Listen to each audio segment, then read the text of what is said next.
You know, not every ghost story starts with thunder, old castles, or haunted graveyards. Sometimes it's the quiet, ordinary places that hide the scariest secrets. This story happened back in 2016 when I was living in Chicago. I just moved there for work, new job, new city, and a cheap apartment I found online.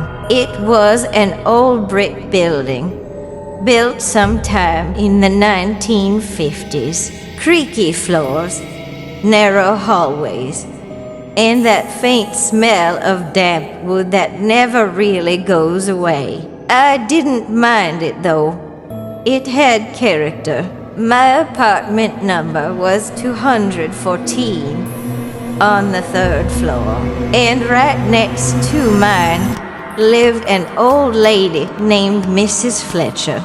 She must have been in her 80s, small, gentle, always wearing the same light blue sweater. She'd sit by her window every morning with a book in her lap, a cup of tea beside her, and a little radio playing old jazz songs. We didn't talk much, just a polite smile or a quiet good morning in the hallway. But somehow, her presence made the building feel warm, safe, even.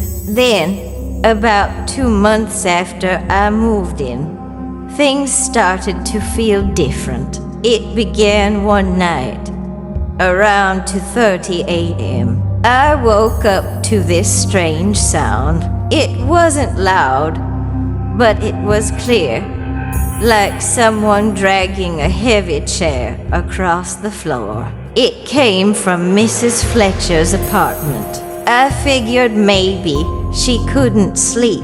Old people have weird sleep schedules, right?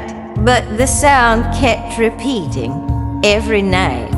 Same time, same dragging noise, like clockwork. Then one morning, as I was leaving for work, I noticed her door was open just a little. That was unusual. She never left it open. I knocked gently. Mrs. Fletcher, you okay? No answer. The air inside smelled stale, like old perfume and dust. I was about to step in when someone behind me said, "She passed away last week." It was the building manager. He said she died peacefully in her sleep about 8 days ago. I didn't say anything. I just stood there, trying to process what I'd heard, because that meant the noises I'd been hearing started after she died. That night, I didn't sleep much. Every little sound in that old building suddenly felt alive. The creak of the pipes, the groan of the wood, even the wind outside sounded like whispers. Then at 2:30 a.m., right on time, I heard it again. The dragging sound. This time, it wasn't just one chair. It was followed by slow footsteps, soft, uneven, like someone walking with a limp. My heart was racing. I tried to tell myself it was just the pipes, or maybe the neighbors upstairs. Anything to keep my mind calm. But then something happened that made my blood run cold. I smelled lavender. It drifted in through the cracks of the door, faint but familiar. That same lavender scent Mrs. Fletcher always wore, her favorite perfume. I couldn't help it.